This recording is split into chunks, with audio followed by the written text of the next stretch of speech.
Hello, hello. Welcome to the We Shape podcast. Hello. Hi, everyone. I'm here with Nina and Tyler. Hi. You guys get us again for a second week in a row. We don't have a guest today. I like these podcasts, though. It gives us a chance to kind of be a little bit more us and just kind of flow Sometimes a that little makes bit. me concerned, but People yeah. are like, unsubscribe. Yeah. Oh, my God. No, we had a guest. They had to reschedule. It's actually, I agree. I think that getting a chance to kind of just take a break and connect with each other and It's good to say what's flow. It's good to Yeah. flow with the universe and what it's like offering up. You're like, let's not fight it. I have a very difficult time with that. You don't say. Yeah.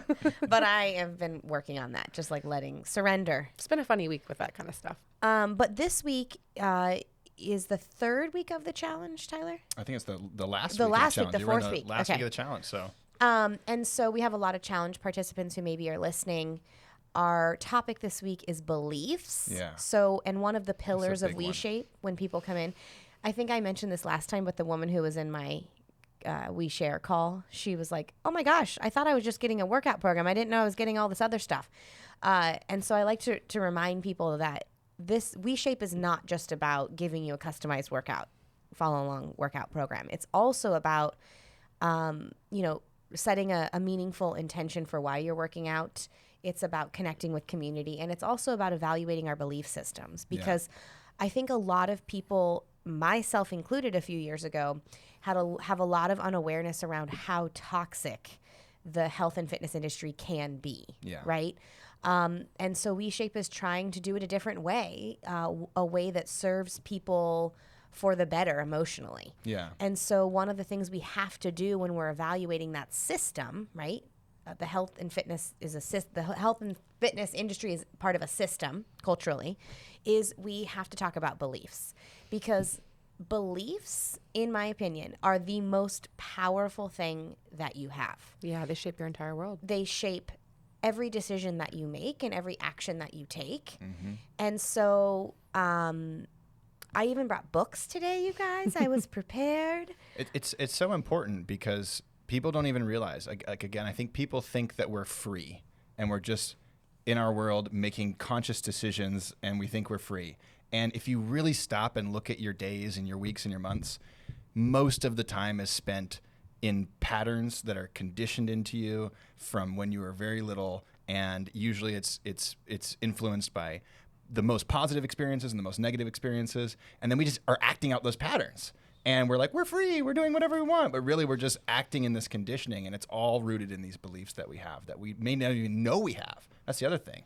We don't even know we have beliefs sometimes. Being a victim of your belief systems is probably the worst form of suffering. I was going to say that you and I have a tagline, which we say to each other frequently, but I'm supposed to. Yeah. But I'm supposed I'm to. supposed to. Oh, wow. It's so sad. It's part of the reason I went in when I was doing my college degree into child and adolescent development. I didn't have the same perspective that I do now, but at the time I had realized if we're going to have real shift in the world, it has to start with children, because most of what we're doing as adults is trying to unwind all the stuff that we were fed as children. And so I thought, if I go into this field, I'll be able to have less to unwind. And what I've realized now is that is a noble cause, and I have no regrets that I did that. And I think that people who work in early childhood education are some of the superheroes of our world. And I realized there's not really there's always going to be stuff we're going to have to unwind as adults, and so realizing that we're just adults functioning from information and patterns and when we were children, and unwinding what that means and looking at those things is kind of everyone's responsibility as an adult. It's keeping your side of the street clean, right? Like we all want to go do noble things and change others, but the hardest work is to look at yourself in the mirror and examine those beliefs and recognize that, our kids, like we talk about these kids all the time, and like a lot of who they are is shaped by who we are. And so instead of telling them, you need to change this and you need to change that, you go look in the mirror and you say, what do I need to change in me so that I can heal this in me, so that I can teach them how to heal this in them? And That is hard work. I think with beliefs, it's so challenging as well because it's inside your head. Like it's the narrative that you hear constantly, and Nobody can so see it much but of you. us, yeah, so many of us are like, well, I thought it, and therefore it's probably true, and I can trust my, whatever. So it's a long journey to kind of have. I just like to say, have curiosity around my thoughts. Like I try to give each thought a moment and go, like, is that true? Is that actually true? That is the perfect big. segue into That's my a big first one. book. Oh, I just set you You up by teed her up. accident. You Set teed me her up. I teed that up. So, I really truly believe that as adults, no adult gets out of this work. You could choose not to do it, but there's no adult who doesn't need to do the work of what patterns were instilled in me, where do I need healing, where do I need to reevaluate things in my own mind and my own belief systems. And We may be going too spiritual too, but like if you don't do the work, you just pass it on. I was gonna say denial feels good until it doesn't. Like you one just day pass it it on kind to someone else in comes your back up. in your circle that's going to have to deal with that. So anyways. my first book that I really can't speak highly enough about is a book called Loving What Is. It's by Byron Katie. We've actually met Byron Katie. We had the privilege of doing a little workshop with her. And She's amazing. she is all about inquiry, right? So she basically just takes you through a process of basically, the only way I can describe it is that everything we believe is true is just not true. Like there's always a way to see it a different way. And so if you believe something that is serving you, that is working well in your life, have that belief. But if you're suffering as a result of a belief system, there is a million other perspectives that can be offered to you. And she basically has many books that talk about how that offering can be enabled in your mind. So one of my absolute favorite books. I don't know if you want to say anything about her. I've read all her books. Yeah, She has it's a number so of them. powerful. I mean, what she highlights is your life is not your circumstances. Your life is your perception of those circumstances. And you don't have control over your circumstances necessarily, but you do have control over your perception. But we abdicate that responsibility based on the belief infrastructure that we inherit as children, right? We say, oh, well, woe is me because of X, Y, and Z. And we don't go, wait a second, that doesn't have to be that way. I can make a different choice, right? And I think what I love about Byron Katie's work so much is that she gives people a really simple model to use to start questioning those beliefs and taking ownership over the outcome of those beliefs. And it's very repetitious. I love things that are based in like neuroscience. Like if you take a belief of yours that's torturing you and you run it through her 4 questions and you turn it around, she has the thing at the end where you have to turn the belief around to take ownership over it. If you do that 1,000 times, you will then look at that problem and immediately go to the new solution that's reframing it from a positive perspective. And to me, if you can learn how to change your perspective on things, then your whole world changes without your world having to change, right? Well, I want to pick apart one word you said, if that's okay. Sure. It's not necessarily that we're trying to go through life with it's just positive. Everything's Right. positive. Yeah, She sure. talks a lot more about like the reality and the acceptance of that reality. Yeah. And in your desire to change that reality is what actually causes the suffering, rather than her book is called Loving What Is. Loving What right? Is, yeah. And sometimes what is not a romanticized happy thing that we want.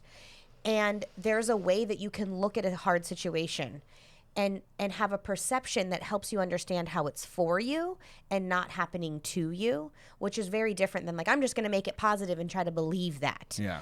It's more, her process is more of a surrendering to what is and an acceptance of what is and dropping the control and dropping the expectation. Yeah. She makes but- a comment sorry, as well about suffering. And I don't know that I've read her books, but in the workshop we did with her, where she kind of discusses that when we live in suffering, we're living in either like suffering that's imagined remembered from the past Yeah. or Or imagined in the future. Oh. And that it hit me like a ton of bricks. I was like, oh my gosh, because in this moment right now, there's things in my life that aren't perfect. Of course, I can sit and think about them and get in that place of suffering or fear. For me, I'm kind of an anxious person. Like I run future fear versus like past fear.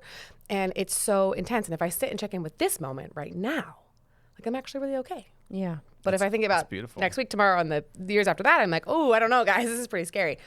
And I think that's such a powerful thing to be able to do because we Yeah. don't sit in that. We always are kind of rushing around thinking about what's next. Yeah. I think so many of us fight what is. And like, I am like the Daily. king. I am the winner of fighting what is. What? And like, it's so weird because sometimes that can get you what you want, but it's usually at some sort of expense, either like loss of connection or Maybe you did something to somebody that you didn't feel like as good about at the end of the day, and you've got what you wanted, Yeah. but really at the end of the day, you're not any happier because of it, and you start to realize, wow, there needs to be more flow through things that don't necessarily go my way, and I would piggyback that on to like the acceptance that everybody wants their life to be like peachy. You see what's on social media, it's like everything's just amazing, right?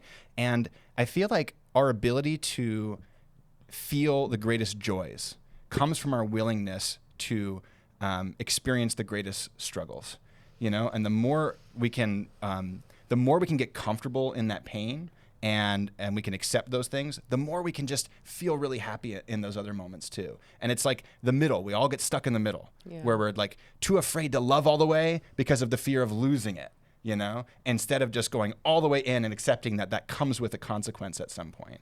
Yeah. I don't know. No, her work is really powerful. I think about her multiple times a week and some of the questions of inquiry that she poses. And I'll give an example of when I used this even very recently. So we were flying back on a plane, and for people who don't know me, I have a phobia of vomiting. Like an actual phobia. Yeah, not a fear. It's pretty bad. Yeah. And I really have realized that even though I cognitively have a desire to shift this, that there's something in my nervous system that just wants to react to that. I have suspicion that it was because when I was little, my brother was very ill for the first 3 years of his life. Like, the ambulance was called every single week. He was hospitalized 14 times before he was 3. And I was sort of in the midst of that chaos, right? Like, there's not too much shielding that you can do when I have a sibling who's that ill. So he would throw up all the time. That was like, he had a lot of breathing difficulties, so he would cough a lot till he would vomit. So I have suspicion that that's where it comes from. But regardless, my nervous system is trained to react in a very fearful way. That this is an emergency. Absolutely. Even though my higher level of thinking, executive thinking, knows, it's like it doesn't have control of my body. And I think that that's where we can practice the mind-body connection, because that's why like talking yourself out of anxiety doesn't really work, because it's your body having a reaction, not your mind. Mm-hmm. And so, but your mind and body can connect deeper, and there is a point where you can create that connection that can hopefully help in that rewiring. And if you haven't listened to our episode with Dr. Paige Capers, please do that, because it talks all about the nervous system. But so we're on our way back from a trip. We had a 5-hour flight. Our older daughter has asthma. She had a cold. Now I'm like, we're going to get in the air, and it's probably going to be, her breathing's probably going to get worse. But I didn't think it was going to get that bad, so I didn't bring her breathing machine with me. So we're on the plane. We make it 3 hours in. The last 2 hours, she starts to have like bronchial spasms. And I'm like, here we go. Yeah, and hacking up a lung. When she gets this, I mean, multiple flight attendants were around us. Like, it was a scene, and that in itself is enough for me to be like, ah. And the way that what happens when she does that is she basically almost vomits every time. So she's sitting behind me making the vomiting noise in a puke bag for 2 hours. There was multiple times where I had to get up and just stand in the bathroom because I was like, I'm not going to make it. Luckily, I had Wi-Fi, and I was texting you the entire time. I was getting a live play-by-play. Yeah. So then what I told myself in that moment is, like, at first I did what I normally do. I can't believe this is happening to me. I just want to break from this. Like, why is this always happening to me? And then I said, okay, inquire. And that's the pattern. That's the pattern. I want to be super clear. When you're examining beliefs and you're in the suffering, that's the pattern. When you notice yourself doing the same thing over and over again, that continues to cause you suffering. So I watched my body have the anxiety reaction. I watched all the things my body did. I watched my mind sort of agree with my body and say all the reasons it should be doing that. And then after about an hour, I said, Katie, you have a ton of tools. What are you going to do with those tools? And I started to do a little inquiry. And I said, is this the worst possible thing that can be happening? Is this and then I said, actually, this is a chance for me to learn how to rewire my nervous system. So if I'm at a level 10 reaction, can I get it to 9.9? And the only way I'm probably going to get it down to maybe a 2 is if I continuously have these experiences that I would consider suffering, and then train my mind and body to do it a different way. So I said, you're going to take this opportunity. So I just kind of said, sit in it and let it be what it is, and know that you can try it a different way. So we get off the plane. I'm like, okay, I survived. We made it. I did it for 2 hours. I did my mindful stuff for 2 hours. We get in the car. We're driving over a very windy road. She gets car sick. She pukes multiple times everywhere while I'm in the driver's seat. I roll down the windows instantly, and I just kept going, you're safe, we're safe, I'm safe, you're safe. Like, I just kept doing it. So I get home, and I think I called you the next day or whatever. You were like, oh, no, I'm so sorry. And, like, my two close, like, I called my other friend, Amy, and both of you were so sweet. Like, I can't believe that happened. Are you okay? What do you need? Because everyone just knows that that's my thing. And you know what? I remember saying to one of you, I'm actually okay. And I actually can have gratitude for that experience now because I was able to be in the pattern, but then step back from the pattern and say, if you actually want change, you're going to have to acknowledge what's happening and have gratitude for this experience. So that's what I'm trying to say, is that not using Byron Katie's work isn't necessarily going to make everything positive, but her work actually allowed me to inquire about my experience and have further questioning. And just that simple acknowledgement of inquiry allowed me to go from, I will say, a 10 to now a 9.9, which, hey, that's huge I'm progress. on my way. But you said something really powerful there. You said you were feeling suffering. You were feeling pain because of the beliefs that you have and the way that your body reacts to those circumstances that those beliefs are built around. And when we suffer because of our suffering, we continue to suffer, right? But when we grow because of our suffering, by finding gratitude for the experience that's helping us grow, we're no longer suffering. We're in a state of gratitude rather than woe is me, rather than feeling like we're not we're not getting the needs met that we think we should. And again, we talked about this last episode about black and white thinking, right? It wasn't all gratitude. Yeah. Right. It was a lot of panic. And it's not an overnight process either. Oh, God, no. Like, you're allowed to experience suffering and pain. Yeah, like it wasn't like all gratitude. It was a lot of distress, but there was a window into inquiry that allowed me to have not just Your the toe suffering. went through the door. Yeah, it did. So I think what I'm hearing you say, and I think this is super valuable for listeners, and I think it's great, is when you notice yourself experiencing those negative emotions, the suffering, the victimhood, whatever, Or just the pattern. anything, It can be anything. right? Yeah. That's the moment you want to say, ooh, something's here, right? Something's here that I probably need to look into. Like, what is it about my expectation of this moment that's rooted in the beliefs? Where do those beliefs come from? What can I do to start unwinding those? And I want to be super clear when I say start, because like you said, you were 100% stressed, and now you were 99% stressed. Yeah. And like, people need to take those as wins. We need to take those wins a little bit, and the next time you'll be able to go to 98. Let's not talk about next time right now. We're not ready for that today. But get the bag. But my point is, and I have social proof of this that we can all understand. And here's the social proof. Something can happen to you and something can happen to me.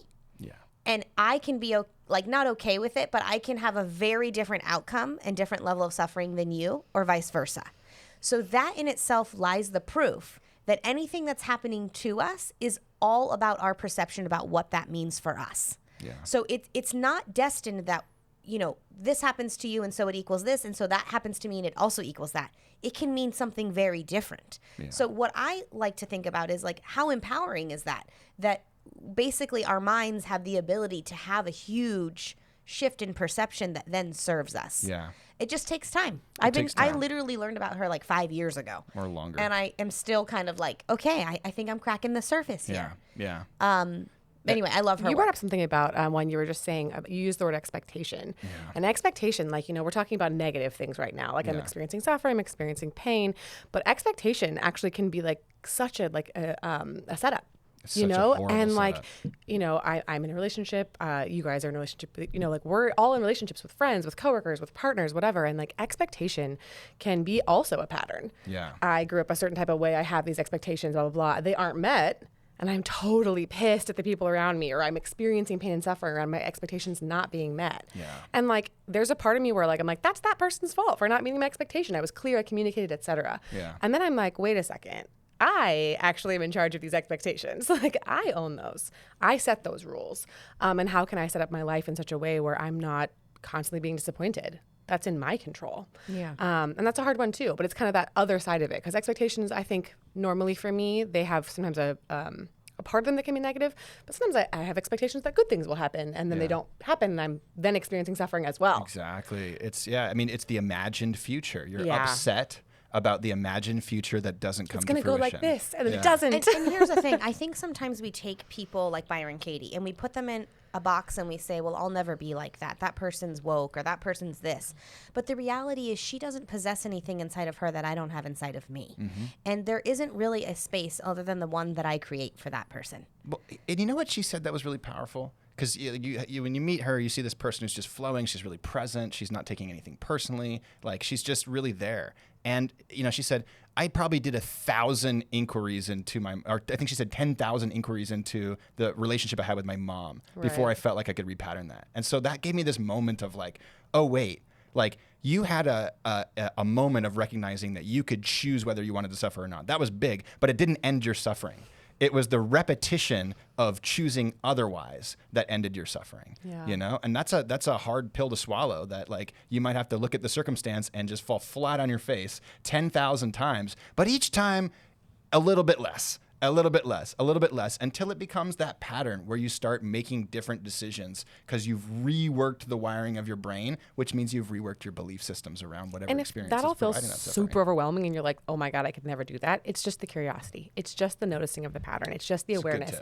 That's the place to start. It's not, oh my God, I'm never going to be able to take on my suffering and find gratitude in it. Well, that is a belief in itself, right? Yeah. But what I mean though, is like for someone who maybe doesn't have this practice in their life, who's never tried to examine these things, like the real first step is just awareness. It's just going, whoa, I had a thought right there that was maybe causing me some pain. Is there something more to see here? Not going, I have to eventually have 10,000 inquiries and then, have this relationship with my mother change. Like that can feel really overwhelming. You need to make this really bite-sized. And I thought about this morning when I got annoyed with you because I said you could go have time and I'll take care of the kids. And then I was like, I should have said no to that because I was too rushed and they were fighting or whatever. And I wanted to be mad at you. And then I couldn't tell. I tried so hard. And then I was like, I actually am mad at myself. And how many times do we blame the other person or say, I'm mad at that person, but really we're just mad at ourselves. And we can't even go there can't because, sit in it. Nope, we can't. And I was like, you're just mad at yourself. Just own it. And then I was like, I'm mad at myself. Moving on. But we just want to we have to have, I'm upset and I'm having the suffering or these feelings because of this person. Because Someone of this needs thing to be responsible. But the reality is like, everyone has the power inside their own mind to take that self-responsibility and to have personal freedom from that. We're not saying it happens overnight, but we're saying that it's possible. And a great place to start is with Byron Katie's book. I'm going to go to my next book because I have to share. Let me just do one more Byron Katie. We can do a whole episode on Byron Katie. She's so awesome. I just want to share like my own personal experience with some of this, and like sorry, Dad, if this triggers you at all, but we can go to therapy over it if you want.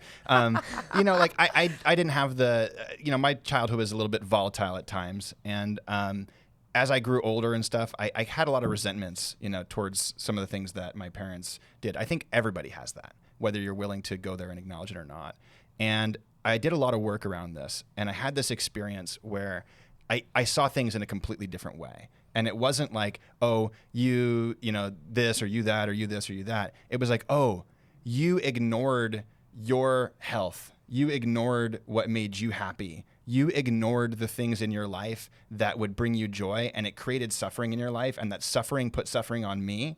But I got to watch that. And because I got to watch how much that made you suffer, I got to choose differently. And I would have never chosen differently had you just been neutral in the middle. I would have just been there. And so like in a lot of ways, the gift that I was given through his suffering was the ability to choose my own path that was more rooted in who I want to be and what I want to do, and not around what I feel like others expect me to do. Because I watched how much pain it caused him, right? And so now when I look at him, I don't see somebody who took their anger out on me. I look at them and say, thank you. Thank you for being who you are, because it made me who I am today. And if you can find gratitude for the pain that someone else has thrown at you, then that's a place of true self-love, right? Because I'm looking at him going, I love who I am right now. And so I not only forgive everything, I'm grateful for that pain you gave me because it made me who I am, right? And I love that person. Wow. And like, if you can reframe the negative circumstances in your life to go from anger and resentment to gratitude because it shaped who you are and you like yourself so much that you're actually genuinely grateful for it, everything changes. But I want to share, I was talking with someone last night and I was saying... I love you, Dad. I was saying, sometimes I don't like when I get angry. Like I wish I feel like I should know better and could just go straight to compassion or empathy or gratitude. And they said to me, well, oftentimes we categorize those emotions as bad.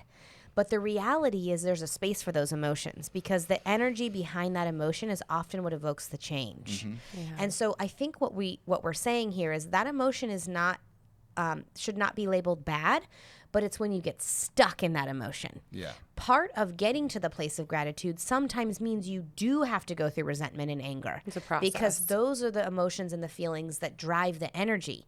It's only when we get stuck there and we can't get out of that I think the suffering really happens. Yeah, but I will challenge one thing there, not challenge it, but just maybe go one step lower on that, is that when we hold that place of anger and resentment, that is really just a Band-Aid for our own suffering, which is usually, I didn't feel seen, I didn't feel loved, I didn't feel cared for, right?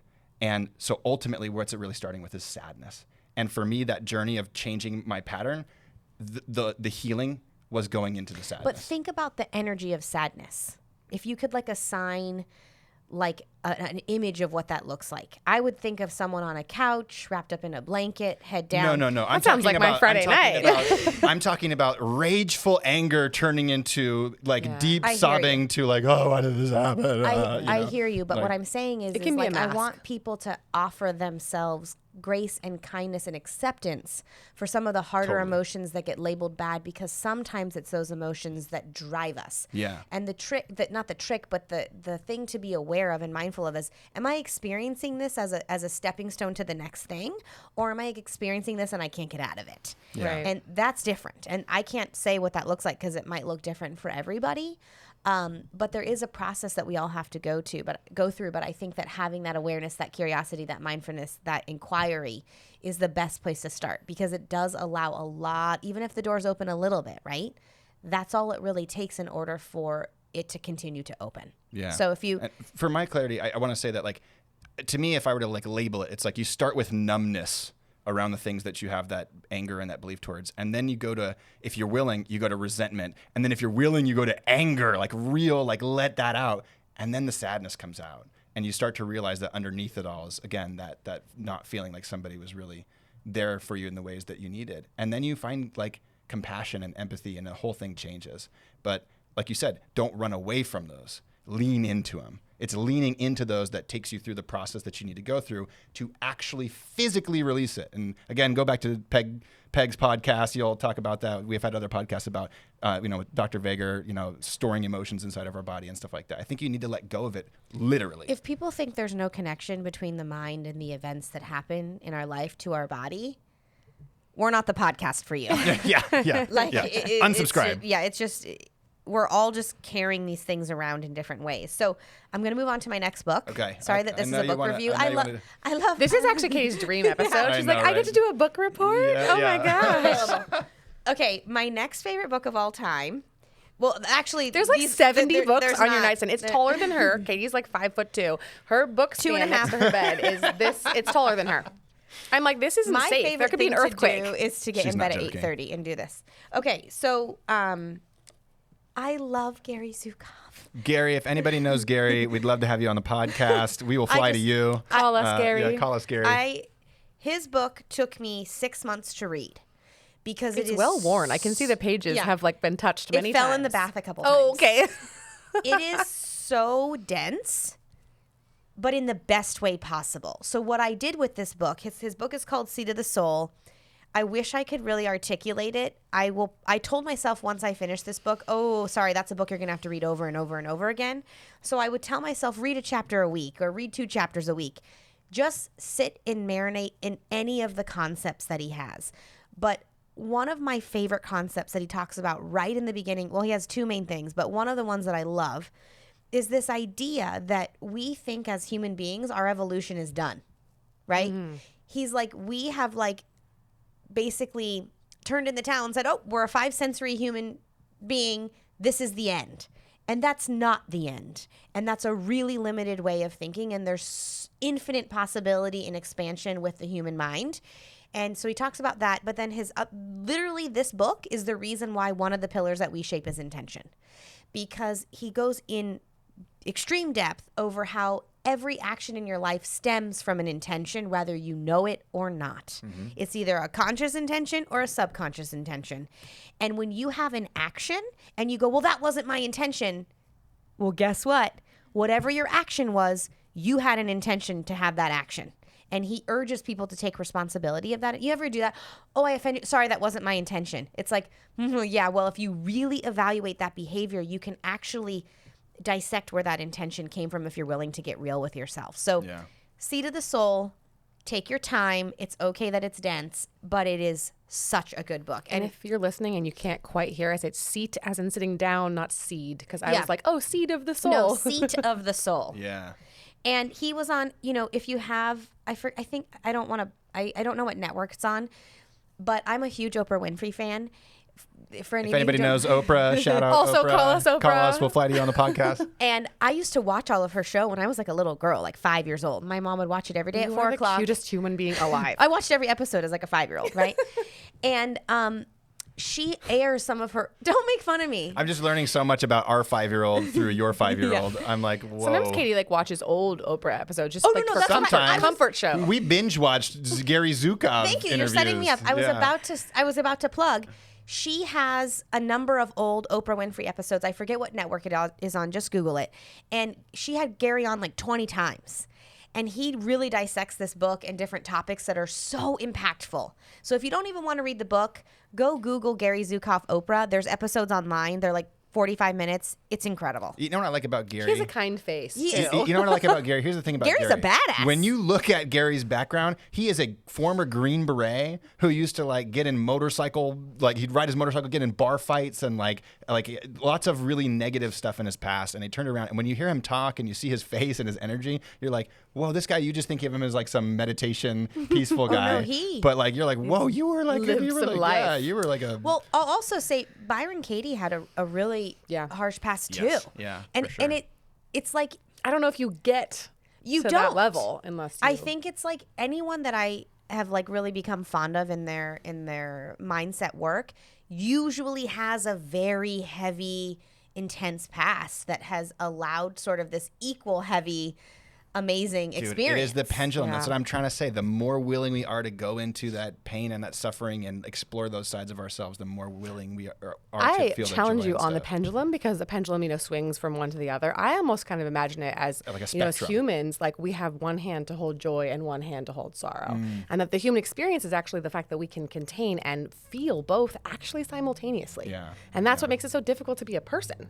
Yeah. You just have to sit and I can feel tremendous joy and tremendous suffering. It's huge, and I think it's important to. I'll give you a tip that somebody I worked with last year a lot was really helpful to me. I was going through a lot of different growth and struggling with some certain things, and she said, one of the practices I want you to do is I want you to take all of your struggles and put it in your right hand, and really imagine that. Get to the point where you feel it strongly. Put those emotions in your right hand, and then take that and throw that struggle over your shoulder and say, "This too shall pass," and then I want you to take all of your greatest joys and get all those emotions and put them in your left hand and feel them really strongly. And then when you feel all that love and joy, throw it over your shoulder and say, "This too shall pass." That's part of the human experience. Yeah. Yeah.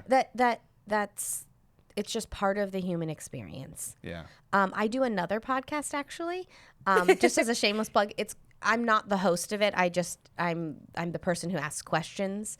It's called The Spirited Body, and the whole premise of the show is centered around how that's the human experience right there, and we're trying to constantly escape that. Yeah. And that is the human experience. So it's not my show, but I'm a very lucky guest that gets to ask questions on that show, and check it out if you can. Open-minded Humans listeners are only. Little It's a emotional. very- Caveat. It's a very spiritual podcast, We're little but it's emotional incredible. Houdinis. We're like, nope, no thanks. I don't want to feel that.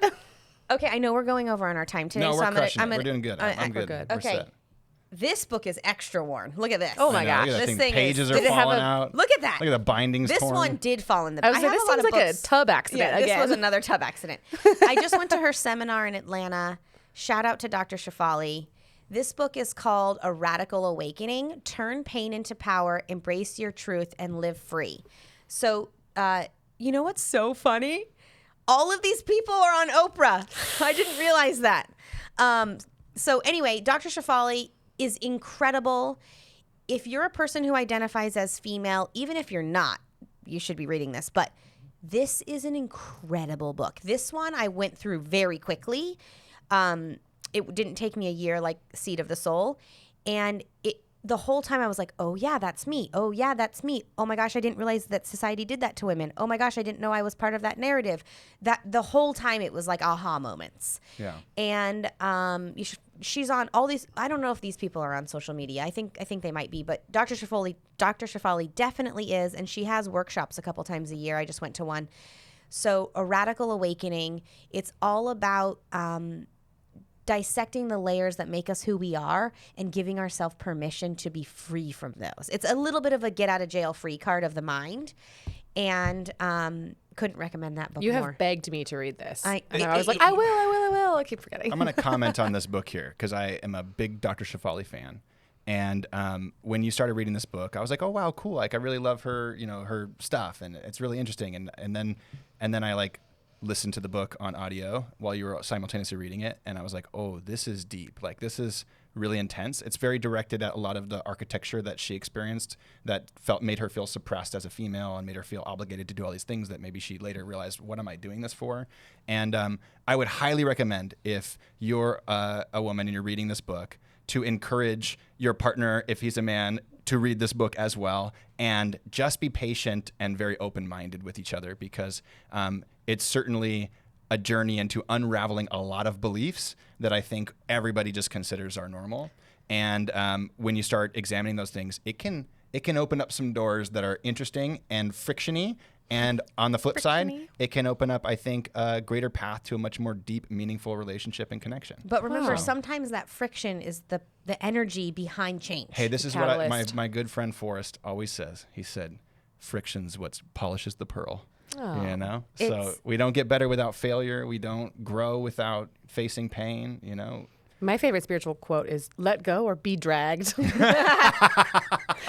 from that Seinfeld episode. Oh my God. You lag, you drag. You drag. Oh my God.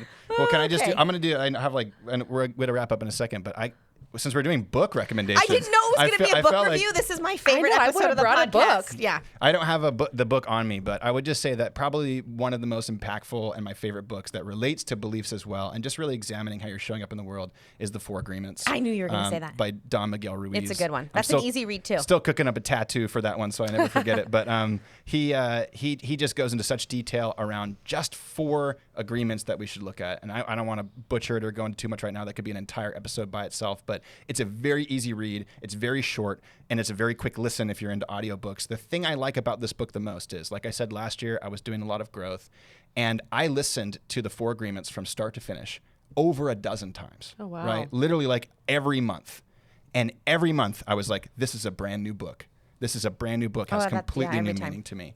And to me, I feel like so many people take pride in quantity of what they're doing, but I used to do that as well. I started to say, okay, let me figure out like quality of what I'm doing. And if I read 1,000 books, but I don't remember any of the concepts or don't integrate in the concepts, am I really learning anything, or am I just consuming information? And when you sit on something that is so powerful, any one of the books that you recommended, the 4 agreements, there's thousands of books that are great. But if you really take the time to integrate them into your belief system, I think that's what makes a big change in the long run. It's probably better to listen to the same book over and over for a year than to read 50 books. Yeah. And the great thing is belief systems are totally not stagnant, right? Yeah. They can change. I think we get to a certain age. I mean, I'm in my 30s and I'm like, I pretty much probably know stuff about myself and who I am and what I want. And like, that's not necessarily true. Like, I'm going to hopefully live a lot longer and hopefully have a lot more new ideas and beliefs. I love it. Well, I'm so excited. If anyone wants to start a book club with me, I'm available. Maybe we should do a book club in the podcast. I just hijacked this episode and said we're doing book reviews. Though, girl. Like these are, I'm concerned. This is a good chance to, a good opportunity for me to quickly share that the last time you got me a gift for my birthday, it was the best birthday gift I've ever received. Is this the bath thing? It's a hot tub floating snack tray. It's a caddy. Yeah, for snacks. You put snacks in it, and it floats in the hot tub, you guys. Yeah. It was by far the best gift anyone's ever given. We even put like big old kombuchas in it, and it still stayed afloat. So it's worth its muster. Okay, so in the interest of making sure everybody leaves this episode feeling like they're like, I know what to do next. I want to ask a question real quick. Okay, I want you guys to each answer it. Okay, like, So what one thing would you say to someone to encourage them to question their beliefs, or tip, advice, anything, like just something that would leave somebody going, maybe I'll try that? What do you think? Why do you like I the blacked tips out when so you asked that much? question. Yeah. I like giving people something that they feel like they can go work on right now. You know, we just talked a ton about this. So I pops guess up? I would just say the idea that your mind can be a jail cell, or your mind can be the most liberating free thing that you've ever experienced. And it's really only up to you. Yeah. I love that. I think I would say peace is possible, because I think if you don't believe that, you are like, why would I bother trying to chase it? It really is possible to experience peace to some degree in your life.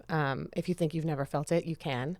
It takes work, but it's available to you. And then I would also say to offer yourself a lot of forgiveness during processes like this, because when you start to have awareness, the first feeling you normally have is, fuck, I did it again.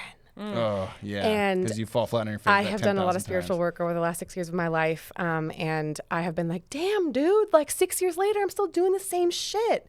But I'm aware of it. And I have the ability to use different tools, like you mentioned. And so that self-forgiveness is really key. Yeah. And I'm going to just echo what you said. I think you said something beautiful earlier. You said, start with awareness and curiosity, because, you know, we can go down our journeys and all this time we spent. It's so hard to remember the amount of stuff you had to do to go from where you were to where you are, and really like not make it seem really simple of a process. But it all starts with that. I'm aware of this being something that I'm stuck in, and I'm curious about what belief I could change or the way I could reframe this to change my experience. I think that's cool.